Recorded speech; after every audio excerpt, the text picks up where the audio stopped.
اللہ تعالیٰ نے انسان کے اندر ایک مینوفیکچرنگ فالٹ ہے، اس کا تذکرہ کیا اس میں۔ ان الانسان خلق ہلوعا، انسان میں جلد بازی ہے، اس کی فطرت میں ہم نے کیا چیز ڈال دی ہے؟ جلد بازی، ایک فالٹ ہے۔ اگر اس کی اصلاح نہ کی جائے تو وہ اسی فالٹ کو لے کر زندگی گزارتا ہے۔ اس پر بہت ڈیٹیل سے بیان کر چکا ہوں میں کہ جلد بازی کا مطلب کیا ہے، کون سی جلد بازی ایسی ہے جو شریعت میں پسندیدہ ہے، اور کون سی جلد بازی ایسی ہے جو شریعت میں بری ہے۔ ایک جلد بازی وہ ہوتی ہے جو سستی کے مقابلے میں ہوتی ہے، جو چست لوگوں میں ہوتی ہے، وہ یہاں مراد نہیں ہے۔ ایک جلد بازی وہ ہوتی ہے جو بے صبری کے نتیجے میں ہوتی ہے، جو پوری قوم کا المیہ ہے۔ فیصلہ کرنے میں جلد بازی، کوئی رائے قائم کرنے میں جلد بازی،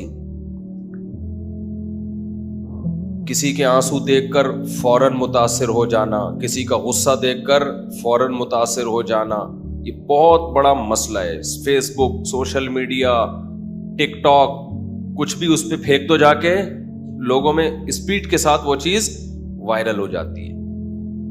اس پر میں نے ایک حدیث سنائی تھی، دوبارہ سنا دیتا ہوں تاکہ اور دماغ کے اندر یہ بات اچھی طرح بیٹھ جائے۔ نبی صلی اللہ علیہ وسلم نے ایک صحابی کی تعریف کی، فرمایا ان فیک خصلتین یحبہم اللہ ورسولہ، تمہارے اندر دو خوبیاں ایسی ہیں جو اللہ کو اور اس کے رسول کو بہت زیادہ پسند ہیں۔ حالانکہ آپ صلی اللہ علیہ وسلم منہ پہ تعریف سے منع کیا ہے آپ نے، لیکن کچھ چیزیں ایسی ہوتی ہیں کہ نبی نے منہ پہ تعریف کی ہے، وہ اتنی زیادہ یعنی اپریشیٹ کرنے کے قابل تھی، اتنی زیادہ حوصلہ افزائی، یعنی اتنی اچھی صفات تھیں کہ نبی صلی اللہ علیہ وسلم نے صحابی کے چہرے پہ ان کی تعریف کی ہے۔ اس سے مطلب وہ دو خوبیاں ایسی ہیں کہ وہ تھوڑے درجے کی خوبی نہیں ہے۔ وہ کیا ہے؟ فرمایا تمہارے اندر دو خوبیاں جو اللہ اور اس کے رسول کو بہت زیادہ پسند، الحلم والاناہ، ایک برداشت اور ایک جلد بازی نہ کرنا۔ اناہ کہتے ہیں یعنی بردباری، یعنی انا کا اردو میں مجھے نہیں ترجمہ کوئی صحیح ملا، یوں سمجھو جلد بازی کا الٹ، صحیح ہے نا؟ یعنی تحمل کے ساتھ فیصلہ کرنا، کسی بھی چیز کو اینالائز کرنا، تجزیہ کرنا پورے تحمل کے ساتھ۔ تو برداشت ہوگا تو آگے پھر تجزیہ کرنے میں انسان غور و فکر سے کام لیتا ہے۔ ہم کیا کرتے ہیں؟ جیسے ہی کچھ سنا ایک دم ہم نے اس کے بارے میں رائے قائم کر دی۔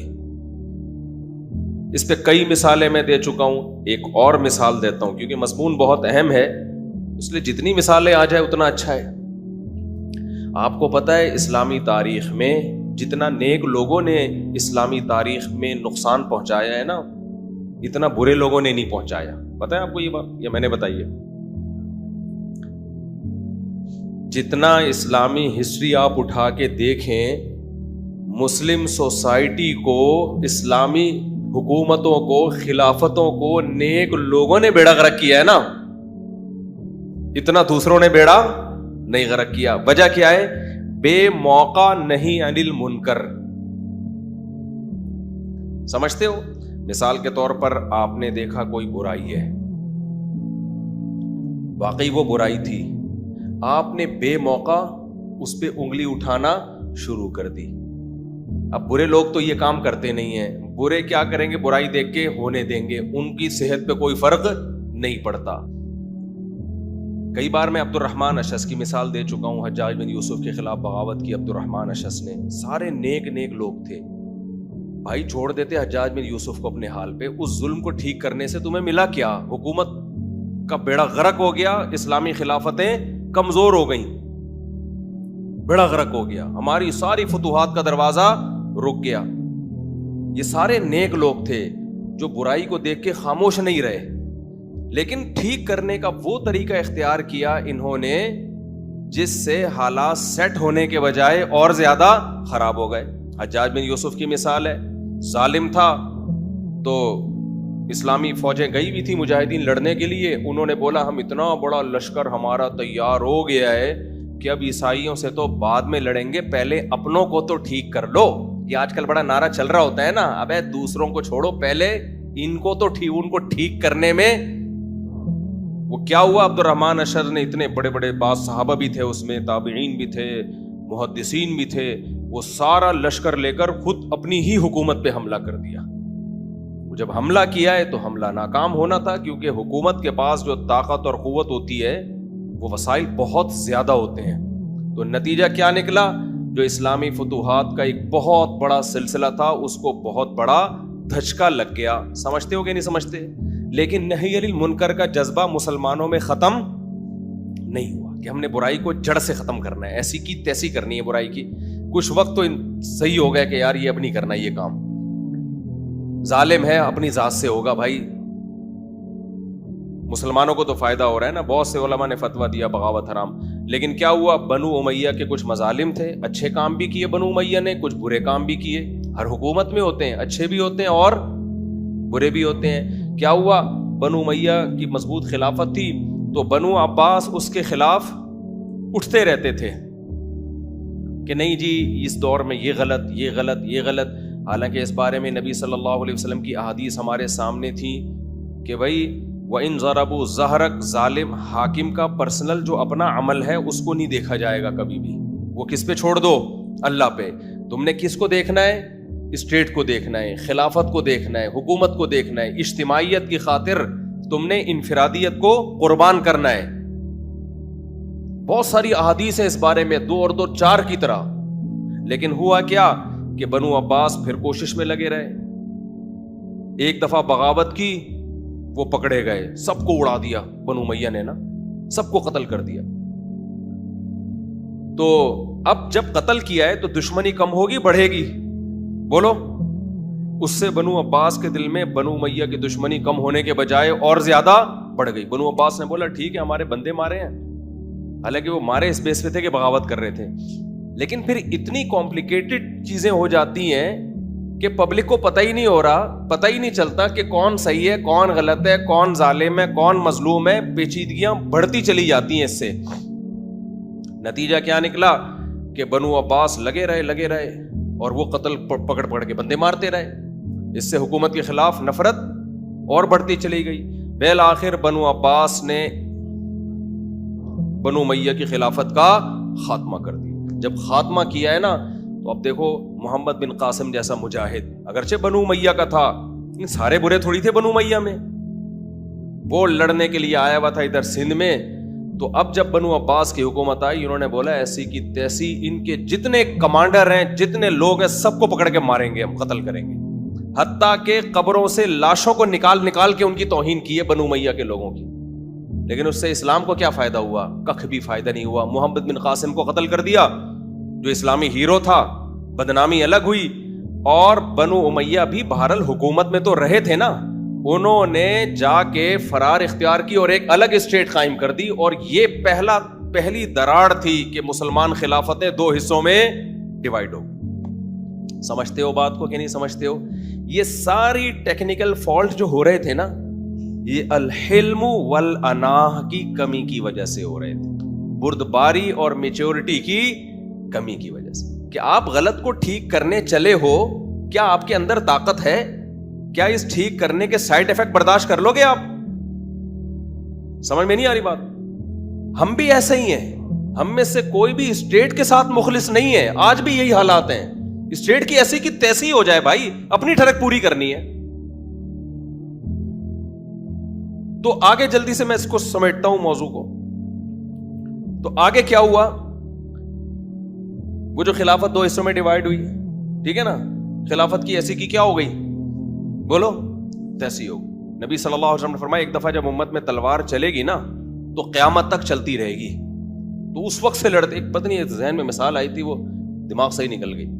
پھر آگے چلتے چلتے چلتے یہی ہوتا رہا. اسلامی تاریخ اٹھائے نا, جب کوئی بڑا لشکر تیار ہو گیا تو اس لشکر نے کیا کیا, آگے بڑھنے کے بجائے الٹا اپنے لوگوں کو ہی ٹھیک کرنے میں بیڑا ہی غرق کر دیا اس. اور ان کے ساتھ سارے نیک لوگ ہی ہوتے تھے.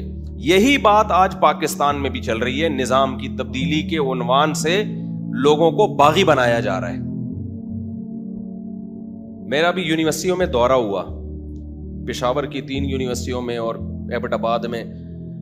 اسلامک اسکالر کیا کر رہے ہیں آ کے, ان کے پاس تبدیلی کا کوئی سوٹیبل پیکج نہیں ہے,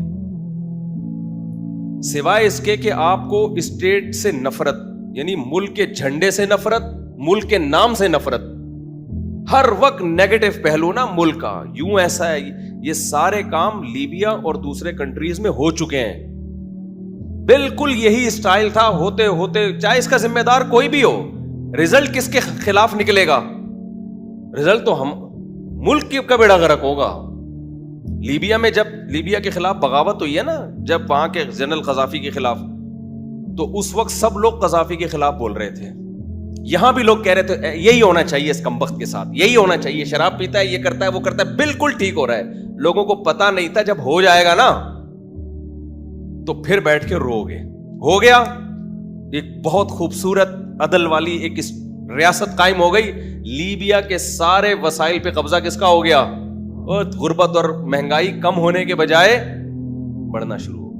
ابے برداشت کر لیتے اس کمبخت کو, قذافی کو. شراب پیتا تھا, ذاتی عمل تھا نا اس کا, ٹھیک ہے نا. کیا کر, آپ کا کیا کر رہا ہے وہ؟ تو پبلک پاگل ہوتی ہے, سمجھ رہے ہو؟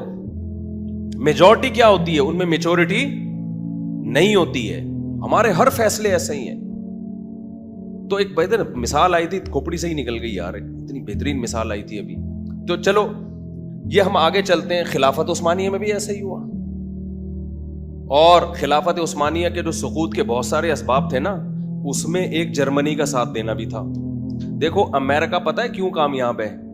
کھوپڑی بہت زیادہ استعمال کرتا ہے. حالانکہ اتنی پاور ہے امریکہ کے پاس کہ وہ بغیر کھوپڑی استعمال کیے بھی بہت عرصے جی سکتا ہے, کیونکہ پاور جب ہوتی ہے نا تو طاقت آپ کو سروائیو کرواتی ہے. پھر بھی وہ کھوپڑی استعمال کرتے ہیں بہت زیادہ. امریکہ نے جب افغانستان میں حملہ کرنا تھا, اکیلا بھی حملہ کر لیتا, اتنی پاور تھی کہ وہ تہس نہس کر سکتا تھا. اس نے کہا نہیں, جو کام 40-42 ملک مل کے کر سکتے ہیں, میں اکیلا اپنی فوجیں کیوں لے کر آؤں؟ وہ الگ بات ہے کہ وہاں سے مار کھا کے ہی گیا ہے, لیکن ان کی پالیسی, ان کے مشورے اتنے ہوتے ہیں کہ بھائی میں اکیلا کیوں گھسوں اس جنگ میں پہلے دنیا کو بتاؤں کہ میری اکیلے کی جنگ نہیں ہے, یہ پوری دنیا کو ان لوگوں سے خطرہ ہے, یہاں ان کے ٹھکانے ہیں, پھر دوبارہ ورلڈ ٹریڈ سینٹر پہ حملہ ہو سکتا ہے. اتنے مہینوں ان کی کانفرنسیں چلی ہیں. ابے تو اتنا پاورفل ہے, تیرے لیے تو 2 منٹ کا مسئلہ ہے. اس نے کہا بھائی جو کام تمیز سے ہو سکتا ہے اور کم سے کم نقصان پہنچا کے ہو سکتا ہے, اس میں اپنی فوجوں کو کیوں چوکوں؟ سمجھ میں آ رہی ہے بات کہ نہیں آ رہی؟ تو ان لوگوں کی کامیابی کا ایک بہت بڑا راز پتہ ہے کیا ہے؟ ان لوگوں میں جذباتی پن بالکل بھی بولو نہیں ہے. ہمارے اندر ایک دم, یہ اسکالرز دیکھ لو کیا کر رہے ہیں, یوں پلٹ دو, یوں الٹ دو, یوں کھڑک دو, پڑک دو, اس سے مخالفت کر کے. اچھا دیکھ بھی نہ رہے ہیں جن لوگوں نے تحریکیں چلائی ہیں ماضی میں, ایک تحریک بھی کامیاب نہیں ہوئی ہے. آپ کو ایسے اسکالر ملیں گے ماضی میں یوں کرتے ہیں, یہ مولوی لوگ طلاق کے مسائل بتا رہے ہیں بیٹھ کے, انقلاب کی بات تو کرتے ہی نہیں ہے. تو جو بات کر رہے ہیں وہ بھی صرف بات ہی کر رہے ہیں. تو ہماری قوم کا ایک بہت بڑا المیہ ہے. میں ایک حدیث سنا کے بس پھر آگے چلتا ہوں. دیکھو نبی صلی اللہ علیہ وسلم نے, صحیح بخاری کی حدیث ہے, آج ہی ہم نے جامعۃ الرشید میں حدیث پڑھائی. آپ صلی اللہ علیہ وسلم نے حضرت عائشہ کو فرمایا, لولا حدثان قومک بالاسلام, اگر تمہاری قوم ابھی نئی نئی مسلمان نہ ہوئی ہوتی تو میں بیت اللہ کی دیواروں کو کھینچ کے حتیم تک لے جاتا, کیونکہ ابراہیم علیہ السلام نے جو بیت اللہ بنایا تھا وہ کہاں تک تھا؟ حتیم تک تھا. حتیم سمجھتے ہیں؟ وہ جو ایک کرو نشان ہے نا, قوس, ادھر توجہ بھائی, ایک قوس نہیں ہے جو بیت اللہ اصل میں چوکور نہیں ہے, لمبائی میں زیادہ ہے. تبھی ہم طواف کہاں سے کرتے ہیں؟ پورا حتیم سے گھوم کے طواف کرتے ہیں نا بھائی. کبھی آپ نے دیکھا 4 دیواری کے بالکل قریب سے چپک کے کوئی طواف کر رہا ہو؟ ایسا نہیں ہے. 4 دیواری کے قریب سے چپک کے جاتے ہیں ہم, لیکن لمبا انڈے چکر کاٹتے ہیں ہم. وجہ کیا ہے؟ بیت اللہ وہاں تک ہے. حتیم بھی تبھی لوگ حتیم کے اندر نماز کی کوشش کرتے ہیں نا. کیا خیال ہے کیوں کرتے ہیں؟ اس لیے کہ وہ بیت اللہ کے اندر کا حصہ ہے. بھائی جب اندر کا حصہ ہے بیت اللہ کے تو نبی صلی اللہ علیہ وسلم نے وہاں تک دیواریں کیوں نہیں بنا دی؟ سوال پیدا ہوتا ہے کہ نہیں ہوتا؟ بھائی وہاں تک دیوار بنا دیتے ہیں نا آپ صلی اللہ علیہ وسلم. صحیح بخاری کی حدیث، نبی صلی اللہ علیہ وسلم نے حضرت عائشہ سے فرمایا کہ ابراہیم علیہ السلام نے جو بیت اللہ بنایا تھا، حتیم اس بیت اللہ کے اندر داخل تھا. 4 دیواری کہاں تک تھی؟ یہاں تک تھی. ہوا پتہ ہے کیا ہے؟ عربوں نے، جو مشرکین مکہ تھے، انہوں نے جب بیت اللہ کی دوبارہ سے تعمیر کی ہے تو ان کے پاس حلال آمدن کم پڑ گئی تھی، تو یہاں تک بنا دیا انہوں نے جہاں تک اب بنا ہوا ہے. آگے انہوں نے کہا کہ ہمارے پاس حلال پیسے نہیں ہیں، سارے جوئے کے اور سٹے کے اور طوائفوں کے کچھ پیسے ان کے پاس تھے. انہوں نے کہا یہ ناپاک پیسہ ہم بیت اللہ کی تعمیر پہ نہیں لگائیں گے، فی الحال اس کو یہیں تک چھوڑ دو، جب حلال پیسوں کا انتظام ہوگا تو اس تعمیر کو ہم کہاں کر دیں گے؟ آگے. اب اس پر طویل عرصہ گزر گیا، جو نئی نسل جو آئی نا وہ یہ سمجھنے لگی کہ یہیں تک ہے. توجہ ہے نا آپ لوگوں کی؟ نئی نسل کیا سمجھنے لگی؟ یہاں تک ہے، اس سے آگے نہیں ہے. طواف تو ہوتا رہا دور تک، کیونکہ باپ دادا تو یہی سکھا کے گئے تھے نا بھی یہاں سے گھومنا ہے، لیکن نئی نسل سمجھنے لگی کہ دیواریں یہیں تک ہیں. جب اسلام کو غلبہ مل گیا، مکہ فتح ہو گیا، آپ صلی اللہ علیہ وسلم کو مکمل کنٹرول ہو گیا، تو آپ نے امی عائشہ سے فرمایا کہ میں چاہتا ہوں کہ بیت اللہ کی دیواروں کو وہاں تک لے جاؤں جہاں تک ابراہیم علیہ السلام نے کھڑا کیا تھا، لیکن مجھے ڈر یہ ہے کہ بہت سے لوگ، عرب کے فتح مکہ کے بعد بہت سارے قبائل مسلمان ہوئے، ان کو یہ بات سمجھانا مشکل ہو جائے گا. وہ یہ کہیں گے کہ لو بھائی انہوں نے ابراہیم علیہ السلام والا قبلہ ہی تبدیل کر دیا، کیونکہ ہر ایک کو یہ بات معلوم نہیں ہے. سمجھتے ہو کہ نہیں سمجھتے ہو؟ ہر شخص کو یہ بات سمجھانا ہمارے لیے ممکن نہیں ہے. ان کے دل میں اسلام کے بارے میں شک پیدا ہو جائے گا کہ لو بھائی جو قبلہ ابراہیم علیہ السلام کا تھا انہوں نے تو اس کی دیواریں بڑھا کے قبلہ ہی تبدیل کر دیا ہے، تو یہ تو سچے نبی ہو ہی نہیں سکتے. ان کے دل میں شک پیدا ہو جائے گا اور ایک فتنہ پیدا ہو جائے گا. لہذا چاہت کے باوجود بھی ہمارے نبی نے یہ کام بولو نہیں کیا. یہ میچورٹی آج کل دینداروں میں شارٹ، جو دماغ میں کھوپڑی میں خیال آتا ہے نا بس فوراً کیا ہو جائے؟ پورا ہو جائے. جب یہ ہے تو یہی ہونا چاہیے. ایسے کی امام کو بالکل ٹھیک کر دو، تیر کی طرح سیدھا کر دو. لوگ مجھے آ کے بول رہے ہوتے ہیں یہ کر دو وہ کر دو، میں کہتا ہوں بھائی میں نہیں کر سکتا یہ کام، اس کے سائڈ ایفیکٹ اتنے ہیں کہ میں یہی کروں گا دنیا میں، اس کے علاوہ کسی اور کام کا رہوں گا نہیں. نہیں، چپ کیوں بیٹھے ہو؟ بولو بولو بولو. تو آپ نے صرف اصلاح نہیں کرنی، ہمارے نبی نے چھوڑ دیا اس کو اسی طرح، کوئی بات نہیں بھائی، طواف تو پورا ہی ہو رہا ہے نا، گول چکر. اب ایک نئی جنگ چھڑ جائے گی، ایک نیا فتنہ کھڑا ہو جائے گا، تو بیت اللہ کی 4 دیواری بڑھانے سے زیادہ کیا ضروری ہے؟ امت میں فتنہ اور انتشار پیدا نہ ہو. تو اس نے کہا کہ بھائی جب نبی کی حدیث ہے تو ہم حدیث پر عمل کریں گے، ہم اس کو بڑھا دیں گے. ٹھیک ہے نا. کوئی خلیفہ آیا، وہ نام اس کا ذہن سے نکل گیا، اس نے بڑھا دی کہ یہاں تک ہوگا. جب حدیث موجود ہے، اب اسلام کو غلبہ ہے تو ہمارے پاس صحیح حدیث موجود ہے، جو حدیث میں آیا ہم وہی کریں گے. جب بڑھایا لوگوں میں فتنہ کھڑا ہو گیا، لوگوں نے بولے جو کام نبی نے نہیں کیا تم نے کیسے کر دیا. وہ حدیثیں پیش کر رہے تھے حضرت عائشہ سے، وہی جو بخاری والی حدیث، حضرت عائشہ کی حدیث ہے، اصل میں تو یہاں تک ہے، یہاں تک نہیں ہے. تو لوگوں میں پھڈا پیدا ہو گیا، تو ایک نیا خلیفہ آیا، اس نے گرا کے واپس پرانا پہ لے آیا. امام مالک نے فتویٰ دیا اس میں تبدیلی جائز نہیں ہے، چاہے حدیث موجود ہے پھر بھی حرام ہے.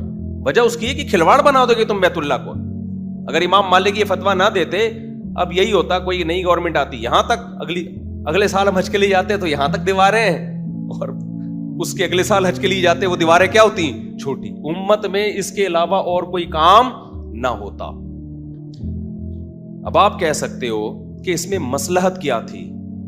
بھائی بیت اللہ کی 4 دیواری نبی بڑھا دیتے تھوڑا سا فتنہ ہوتا نا. اصل میں مصلحت یہ تھی اس طرز عمل میں کہ بیت اللہ کی دیواروں کو بڑھانے کا عمل بھی روکا جا سکتا ہے امت کو اختلاف اور انتشار سے بچانے کے لیے. تو اللہ کی نظر میں، اسلام کی نظر میں سب سے زیادہ ویلیو اس کی ہے کہ امت آپس میں متحد رہے، پھڈے بازیاں نہ کرے. سمجھتے ہو کہ نہیں سمجھتے ہو؟ تو ہمارے نبی کی طبیعت میں حلم اور انا، بردباری بھی تھی اور جلد بازی کے فیصلے بھی نہیں تھے. اگر ہوتے اسی وقت سے تلواریں چلنا شروع ہو جاتی. صلح حدیبیہ میں بھی ایسا ہی ہے. صلح حدیبیہ میں آپ صلی اللہ علیہ وسلم نے ساری شرطیں غیر مسلموں کی مانی ہیں. کچھ شرطیں اس میں آپ کے اگینسٹ جا رہی ہیں. ابو جندل رضی اللہ تعالیٰ عنہ کو پکڑ کے مشرکین کے حوالے کیا جا رہا ہے, اپنے آدمی کو پکڑ کے ان کے حوالے. ایگریمنٹ ایسا تھا. کیا آج دینداروں میں ایسا حوصلہ ہے کوئی اس طرح کا ایگریمنٹ کر لیں؟ کہ نبی نے کیوں کیا؟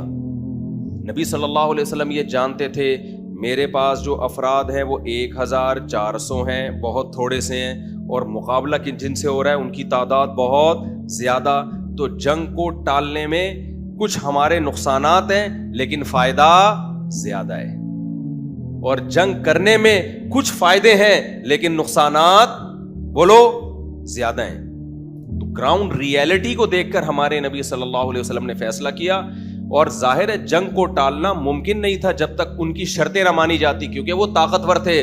طاقتور جب آپ سے امن پر ایگریمنٹ کرتا ہے اپنی شرطیں منواتا ہے. سمجھتے ہو کہ نہیں سمجھتے؟ وہ آپ کی شرطوں پہ ایگریمنٹ نہیں کرے گا. وہ تو چاہ رہا ہے لڑائی ہو, مشرکین تو چاہ رہے تھے کہ لڑائی ہو.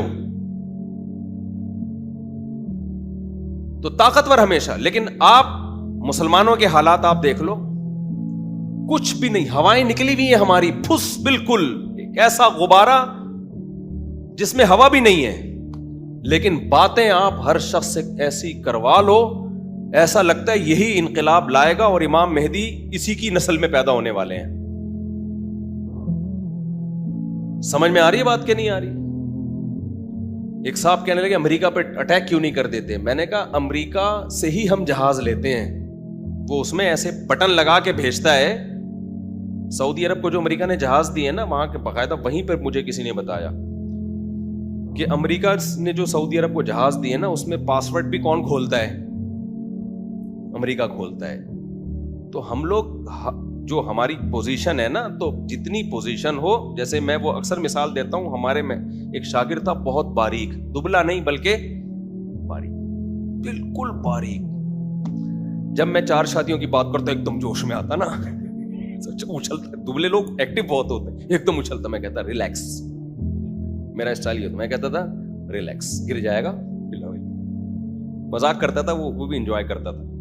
پھر میں نے اس سے کہتا تھا دیکھ جب تیری شادی ہو نا, گلوکوز کی 4 بوتلیں کمرے سے باہر لٹکی بھی ہونی چاہیے. ایسا نہ ہو کیس میرے اوپر بنے کہ اس کے مشورے پر شادی کی. تو یہ میچورٹی ہم لوگوں میں بولو ختم ہو رہی. بے موقع تبلیغ, بے موقع بات کو تھوپنا, جذباتی باتیں کرنا. اور جب مذہبی اسکالرز میں یہ چیزیں آنا شروع ہو جائیں نا تو معاملات بہت, کیونکہ لوگ پھر مذہب کی بات کو تو ویلیو دیتے ہیں, اس کو ثواب سمجھ کے کر رہے ہوتے ہیں. تو مذہب میں دیکھو نبی صلی اللہ علیہ وسلم کی سیرت میں ہمیں کیا ملتا ہے؟ جنگ بھی ملتی ہے, صلح بھی ملتی ہے. دیکھو لوگ پتہ ہے کیا کہتے ہیں کہ نبی صلی اللہ علیہ وسلم نے تو 23 سال میں جہاد بھی کیا, جنگ بھی کی, صلح بھی کی, ہم کیا کر رہے ہیں؟ بھائی 23 سال میں جو نبی کی سیرت ہے وہ ہمارے لیے قیامت تک کے لیے. اصل سیرت جنگ یا امن نہیں ہے, اصل سیرت نبی کی یہ ہے کہ گراؤنڈ ریئلٹی کو سامنے رکھ کے فیصلے کیے ہیں. آپ نے گراؤنڈ ریئلٹی کو سامنے رکھ کے ہی فیصلے کرنے ہیں. نبی نے 23 سال میں سب کچھ کیا, ہم 23,000 سال میں کریں گے. یہ اگر 200 سال میں بھی حالات نہیں بنتے, حالات صلح کے بنتے, تو 200 سال میں بھی صلح ہی کرنی ہے. سمجھ میں آ رہی ہے اب کہ نہیں آ رہی؟ 23 سال میں اللہ نے نبی کو وہ سارے کام اس لیے کروائے کہ کہیں جنگ کا موقع ہوگا تو جنگ کرنی پڑے گی, کہیں صلح کا موقع ہوگا تو صلح کرنی. 100 سال بھی صلح کرنی پڑے 100 سال بھی صلح کرو گے, 1000 سال بھی کرنی پڑے 1000 سال بھی کرو گے. میں وہ خلافت عثمانیہ کی بات کر رہا تھا. خلافت عثمانیہ کے جو سقوط ہوئے ہیں نا, ان میں ایک بہت بڑی وجہ پتہ ہے کیا ہے؟ ایک بہت بڑی وجہ یہ ہے کہ جو پہلی جنگ عظیم تھی نا اس میں خلافت عثمانیہ کود پڑی تھی, جبکہ کودنے کی طاقت تھی نہیں. حالانکہ یہ عثمانیوں کا پھڈا ہی نہیں تھا, یہ جرمنی اور فرانس کی برٹش کی جنگ تھی جس میں 2 بڑے بڑے ملک ایک دوسرے کے اگینسٹ تھے. جیسے امریکہ کی جنگ نہیں تھی نا, یہ پہلی جنگ عظیم اور دوسری جنگ عظیم کا امریکہ سے کوئی لینا دینا تھا نہیں تھا. تو امریکہ گھنا بن کے بیٹھا رہا ہے آخری دن تک. بالکل آخر میں امریکہ نے یہ کیا کہ جب جاپان بہت زیادہ آگے چلا گیا نا اور ڈر ہوا کہ اب تو یہ سب کی واٹ لگا دے گا, تو 1 عدد بم لے جا کے ایسے کر کے پھاڑ دی امریکہ نے. پہلے اس پہ بھی کوشش کی کہ نہ پھاڑوں بم میں, تو کیوں میچورٹی. اس نے کہا بھائی ہماری جنگ نہیں ہے, ہم کیوں کودیں اس میں. لیکن مسلمانوں سے کیا غلطی ہوئی, وہی جذباتیت ہوگی. اس وقت بھی جنگ ہو رہی ہے, لڑائی ہو رہی ہے, ہٹلر کو ایک شوق ہوا دنیا فتح کرنے کا. ہمارے پاس اتنے سارے ممالک تھے, اتنے وسائل تھے. خلافت عثمانیہ نے کیا کیا, اتحاد کس سے کر لیا. ہٹلر تو خیر بعد میں آیا تھا, اس وقت تو خلافت عثمانیہ ختم ہو چکی تھی. جو پہلی جنگ عظیم ہے اس میں ہم کس کے اتحادی بن گئے, جرمنی کے, اور مخالف ہو گئے برطانیہ کے. برطانیہ سے بلا وجہ کا پنگا لے لیا, رشیا اور برطانیہ سے, روس اور برطانیہ سے. اس کا نتیجہ کیا نکلا کہ جب جرمنی ہارا ہے تو ہماری بھی ایسی کی تیسی ہو گئی. تو ماہرین کہتے ہیں, محققین کہتے ہیں کہ خلافت عثمانیہ میں اس وقت اتنی طاقت تھی نہیں, اس کے لیے اپنے ملکوں پہ کنٹرول برقرار رکھ لینا ہی کافی تھا. اس کو بڑھ کے اس جنگ میں حصے دار نہیں بننا چاہیے تھا, جیسے کہ امریکہ نے کیا. وہ نہیں حصے دار بنا, آج دنیا کی سپر پاور ہے. وہ وسائل جمع کرتا رہا, اور پھر ایٹم بم بنایا. پھر اس نے کیا کیا, پہلے تو زمینی جنگ لڑنے کی کوشش کی جاپان سے. جب بالکل ہی وہ بھی آخر میں آیا نا, جب دیکھا نا جاپانی تو بالکل ہی کنٹرول سے باہر نکل گئے. جاپان بڑھتا جا رہا تھا. دوسری جنگ عظیم میں نا اتنا پھیل گیا تھا, برما تک جاپانیوں کی فوجیں پہنچ چکی تھیں. تو وہ کنٹرول سے باہر, وہ بھی میچورٹی کے بغیر. ان کا بھی کھوپڑی کیا ہو گئی تھی, آؤٹ ہو گئی. ملک میں قحط پڑ گیا تھا, کھانے کو روٹی نہیں تھی جاپانیوں میں. اور وہ جو ان کا آرمی چیف تھا وہ علاقے پہ علاقے فتح کرتا چلا یار. ٹھیک ہے, تو امریکہ تمیز سے تماشا دیکھ رہا ہے. جب امریکہ نے کہا کہ یار ان سے لڑنا بہت مشکل ہے, کیونکہ وہ فدائی حملے کرتے تھے, پورے جہاز اٹھا کے نا امریکہ کی بیس پہ بندے سمیت اڑا دیتے تھے. تو امریکہ نے اپنے سائنسدانوں کو بلایا, بھائی کچھ اس سلسلے میں اگر آپ کچھ کر سکتے ہیں. تو انہوں نے کہا ہم بم بنا رہے ہیں اس سلسلے میں. امریکہ نے کہا بم بننے دو, اس وقت تک چپ کر کے بیٹھے رہو. بم بن گیا تو امریکہ نے بولا بم تو بن گیا لیکن بہت تباہی ہوگی, ایٹم بم ہے. ایک دفعہ ہم ویسے زمینی جنگ میں ٹرائی کر کے دیکھتے ہیں. زمینی جنگ میں ٹرائی, پہلے اس کو دھمکی دی, بھائی تو اپنی فوجیں واپس بلا لے, علاقے خالی کر دے, ہمارا آپ سے کوئی لڑنا بھرنا بولو نہیں, کوئی جنگ نہیں ہماری, تمیز سے بیٹھو, ہمیں بھی انجوائے کرنے دو لائف کو, خود بھی کیا کرو, انجوائے کرو.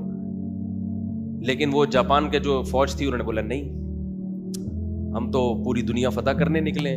تو امریکہ نے پھر وہ اٹیک کیا ہے, مار کھائی امریکہ نے. وہ جاپانی تو بالکل ہی, اور پتہ ہے وہ جاپانیوں کو بھی روحانی عاملوں نے الو بنایا ہوا تھا. ان کا ایک روحانی صدر تھا, روحانی بزرگ تھا, صدر کہہ رہا ہوں, بزرگ تھا, جس کا یہ تھا کہ یہ پہنچے ہوئے ہیں بہت, وہ مذہبی اس تڑکا لگایا, یہ بہت پہنچے ہوئے ہیں, یہ بہت بڑے بزرگ ہیں, یہ غلط بات کہہ ہی نہیں سکتے, ان کو اوپر سے الہام ہوتا ہے. یہ سارے نا مذہب کا تڑکا لگائے بغیر ایسی موٹیویشن ملتی نہیں ہے فدائی حملوں کی. تو وہ جاپانیوں نے اپنے وہ سارا وہ کر کے نا, جب امریکہ کو شکست ہوئی تو امریکہ نے بولا بم کے بغیر کوئی گزارا نہیں ہے. ایک بم مارا تو بھی اس کو عقل نہیں آئی. انہوں نے کہا کوئی بات نہیں, لڑائی میں بم تو چلتے ہیں. ہیروشیما کی واٹ لگا دی. تو پھر جب دوسرا بم مارا ہے نا, اور پھر بول دیا کہ اب بھی نہیں آئے, تو پھر تیسرا بم بھی آئے گا. تو پھر انہوں نے بولا, ورنہ تو دوسرے بم کے بعد بھی ان کو ہوش نہیں آنا تھا. تو انہوں نے بولے تو یہ بم ہوتے ہوتے ہمارا تو پورا ملک ہی ختم ہو جائے گا. تو پھر انہوں نے یو ٹرن لیا, اور پھر ایسا یو ٹرن لیا ہے کہ ایسا یو ٹرن تو دنیا میں, وہ تو دوسری شادی کر کے جو طلاق دے دیتے ہیں نا, وہ بھی ایسا یو ٹرن نہیں لیتے. کچھ ہیں پٹے ہیں, تو پھر انہوں نے بولا کہ یہ کام ہی غلط ہے. تو ایسا یو ٹرن لیا انہوں نے. تو یہ بھی آپ تاریخیں اٹھا کے دیکھیں, ہر چیز, ہر ناکامی کے پیچھے آپ کو بردباری کی کمی نظر آئے گی اور جلد بازی کے فیصلے نظر آئیں گے. ہر ہسٹری میں ہر چیز میں آپ یہی دیکھ لو.